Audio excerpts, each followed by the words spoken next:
पढ़ा जरा past indefinite affirmative sentences. अब वो पास्ट इंडेफिनिट, पास्ट मीन्स होता है भूतकाल और इंडेफिनिट मीन्स होता है अनिश्चित रूप से। ठीक है, यदि वो कार्य भूतकाल में अनिश्चित रूप से करते हैं वो पास्ट इंडेफिनिट टेंस कहलाते हैं। ठीक है, तो अफर्मेटिव सेंटेंस होता है स्वीकारात्मक वाक्य। ठीक, इनकी पहचान क्या होती है? इन वाक्यों के अंत में ता था, ते थे, ती थी, ता था, ते थे, ती थी, आ, आई, ई, किया, या आदि शब्द आता है। ठीक है, अब इसके बनाने के नियम क्या होते हैं? अफर्मेटिव के प्रत्येक कर्ताओं के साथ वर्ब की सेकंड फॉर्म का प्रयोग करके ऑब्जेक्ट लिख देते हैं। प्रत्येक कर्ता का मीन्स यानी कि एक वचन और बहुवचन दोनों कर्ताओं के साथ। एक वचन कर्ता जो चीज़ हमारी एक होती है वो एक वचन कर्ता होते हैं, बहुत सारे होते हैं वो बहु माने बहुत और वचन माने संख्या, जिसकी संख्या बहुत सारी होती है वो बहुवचन कहलाते हैं। ठीक है, तो आगे प्रत्येक कर्ताओं के साथ वर्ब की सेकंड फॉर्म का प्रयोग करके ऑब्जेक्ट लिख देते हैं। उदाहरण है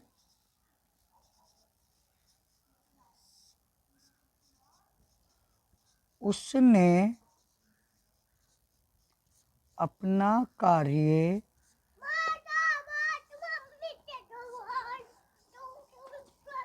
पूरा किया। हमने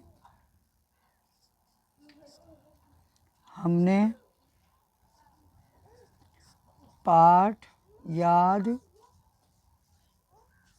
किया। उसने अपना कार्य पूरा किया, हमने पाठ याद किया। तो उसने के लिए लाएंगे ही। पूरा किया ये वर्ब है आपकी, वर्ब की सेकंड फॉर्म का प्रयोग करेंगे कंप्लीटेड। कर्ता जो है हमारा सिंगुलर पर्सन है या ही है, तो ही के साथ अपने के लिए ही जो वर्क, ही कंप्लीटेड हिज वर्क। हमने पाठ याद किया, तो हमने के लिए लाएंगे बी। याद करने की वर्ब की सेकंड फॉर्म है learned, be learned the lesson.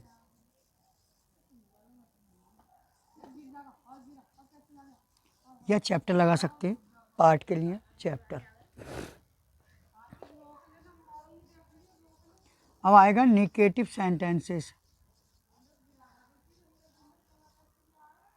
Negative sentences, negative sentence का मतलब जिन वाक्यों के बीच में नहीं आता है वो निगेटिव सेंटेंस कहलाते हैं। ठीक है, निगेटिव सेंटेंस कहलाते हैं। तो इसका नियम है बनाने का, प्रत्येक कर्ताओं के साथ डिड नॉट लगाकर वर्ब की फर्स्ट फॉर्म का प्रयोग कर देते हैं। रूल नंबर सेकेंड, तो ये लिखेंगे प्रत्येक कर्ताओं के साथ, प्रत्येक कर्ताओं के साथ डिड नॉट लगाकर वर्ब की फर्स्ट फॉर्म का प्रयोग करके ऑब्जेक्ट लिखते हैं। उदाहरण है आपका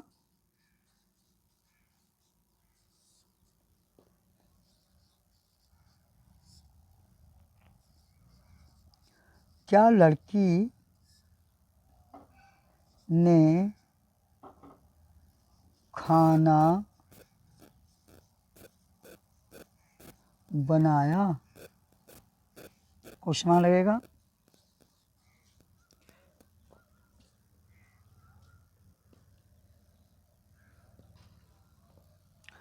सॉरी सेंटेंस,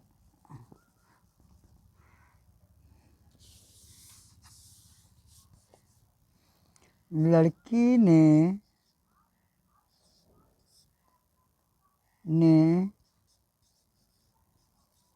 कल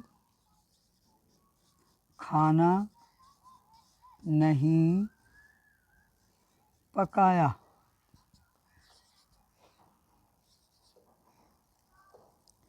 तुमने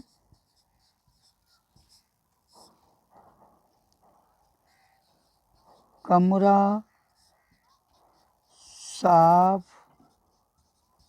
नहीं किया।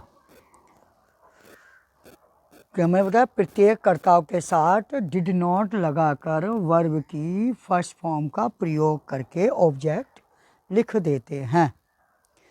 ठीक है, चाहे कर्ता हमारा एक वचन हो या बहुवचन, सिंगुलर हो या प्लूरल पर्सन हो, सबके साथ डिड नॉट ही लगाएंगे। तो पहले हम लड़की की लगाएंगे द गर्ल,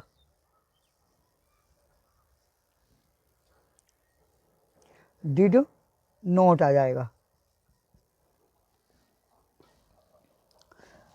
खाना पकाया, पकाया क्या वर्ब है, वर्ब की फर्स्ट फॉर्म बोला है मैंने, वर्ब की फर्स्ट फॉर्म का प्रयोग करते हैं।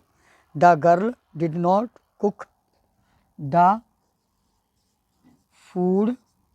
अब आने वाले कल के लिए टुमारो का यूज करते हैं, प्रयोग करते हैं, जो कि फ्यूचर टेंस में होता है, और बीते हुए कल के लिए यस्टरडे का प्रयोग करते हैं। यस्टरडे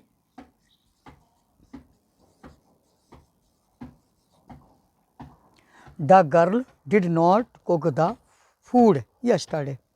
तुमने कमरा साफ नहीं किया। तो पहले ये प्लूरल पर्सन है, तुमने के लिए क्या आएगा, यू आएगा। नहीं किया डिड नॉट आ जाएगा। साफ करने की क्लीन आता है। कमरे की ऑब्जेक्ट है द रूम।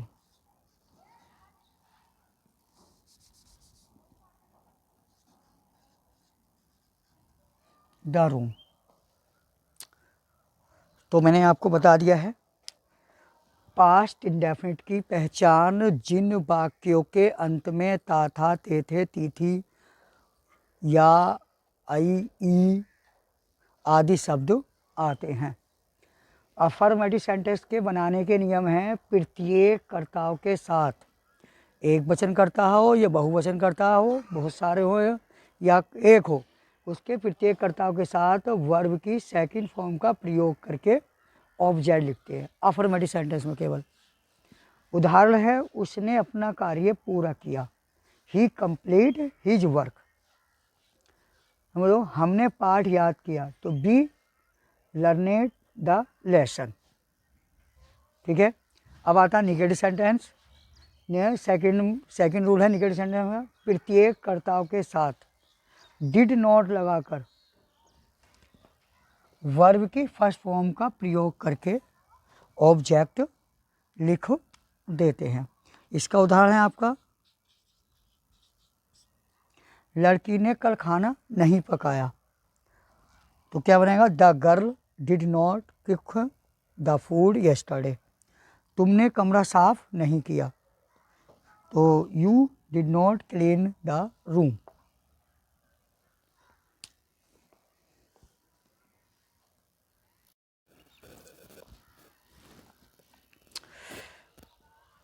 पास्ट इंडेफिनिट के इंटरोगेटिव फर्स्ट टाइप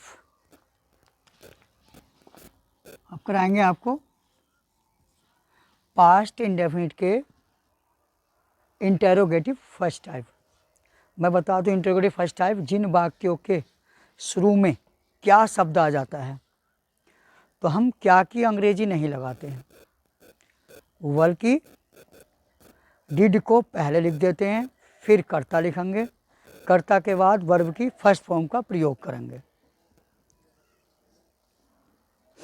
वर्ब की फर्स्ट फॉर्म का प्रयोग करके ऑब्जेक्ट लिख देंगे।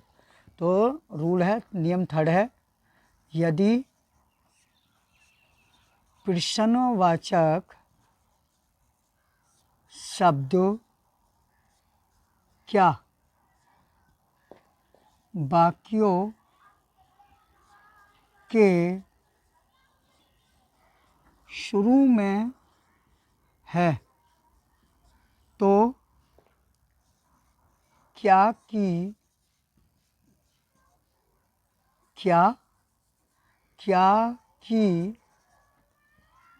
अंग्रेजी न लगाकर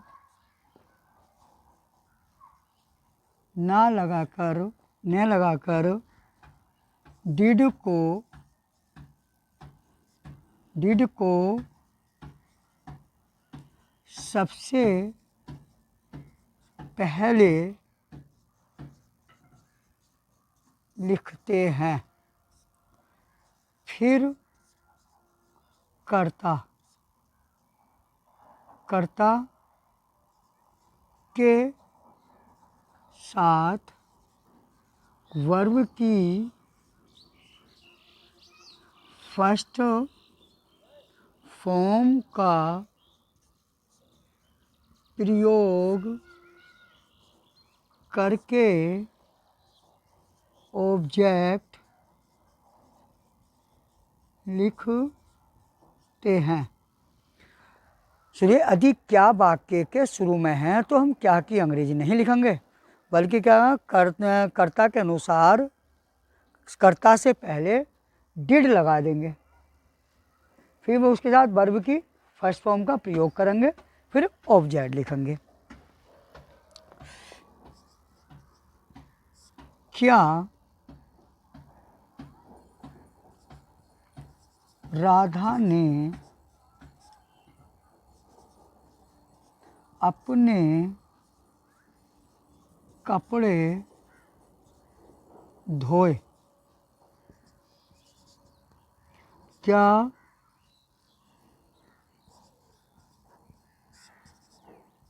उन्होंने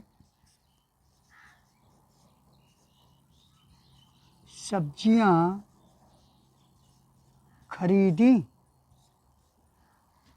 तो इसमें वाक्य में क्या शुरू में है तो हम क्या की अंग्रेजी नहीं लगाएंगे, बल्कि डिड लगा देंगे, फिर राधा, फिर धोने की वर्ब की फर्स्ट फॉर्म वॉश माने धोना होता है, अपने कपड़े ऑब्जेक्ट है, हर क्लॉथ्स। क्या उन्होंने सब्जियां खरीदी? तो यहाँ पर आएगा डिड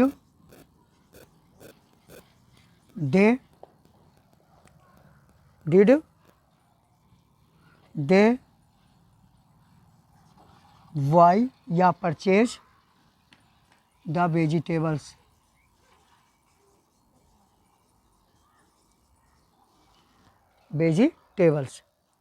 अब आता है इंटरोगेटिव।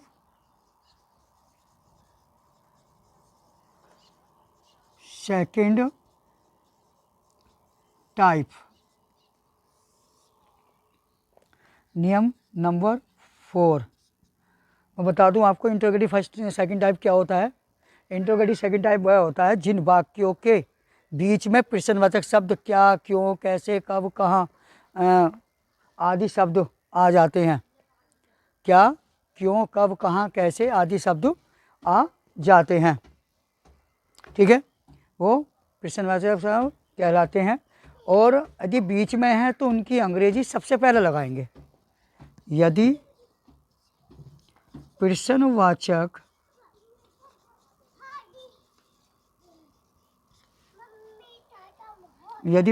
शब्द क्या, क्यों, क्या, कब, कहाँ, कैसे, कौन,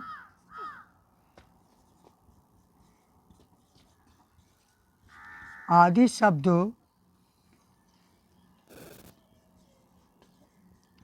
वाक्यों के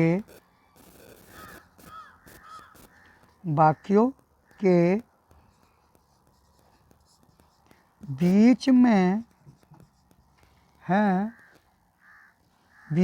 हैं तो इन शब्दों की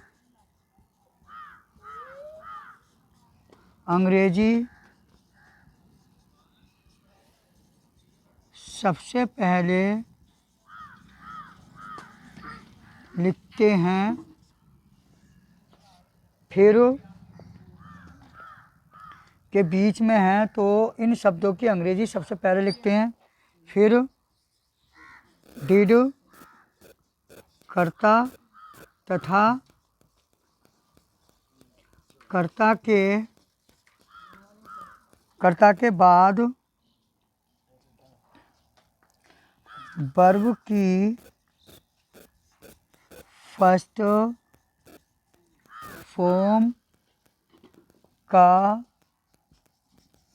प्रयोग करके ऑब्जेक्ट लिखते हैं। जैसे उदाहरण है,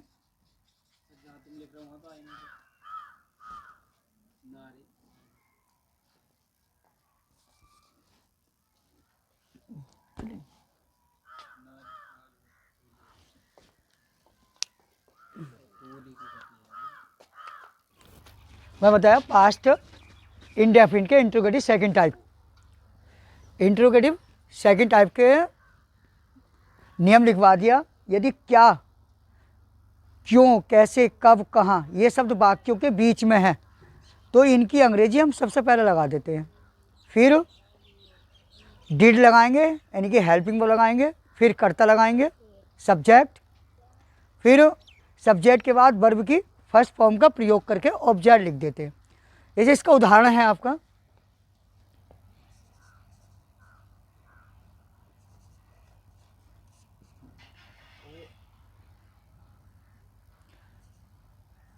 रमेश ने खाना कब खाया।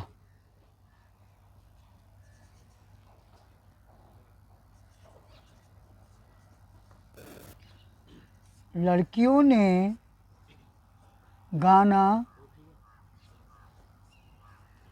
कैसे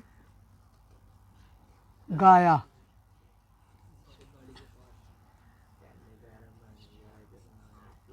ठीक है, इसकी अंग्रेजी बनेगी आपके रमेश ने खाना कब खाया। तो ये प्रश्नवाचक शब्द है, ये शब्द वाक्यों के शुरू में लगाएंगे व्हेन, फिर लगाएंगे डिड, फिर आएंगे डिड, फिर आएंगे कर्ता रमेश, फिर आया ईट द फूड। लड़कियों ने गाना कैसे गाया तो पहले लगाएंगे कैसे की अंग्रेजी हाउ, फिर लगाएंगे डिड हेल्पिंग वर्ब, फिर लगाएंगे द गर्ल्स, फिर लगाएंगे गाया सिंग ए सॉन्ग।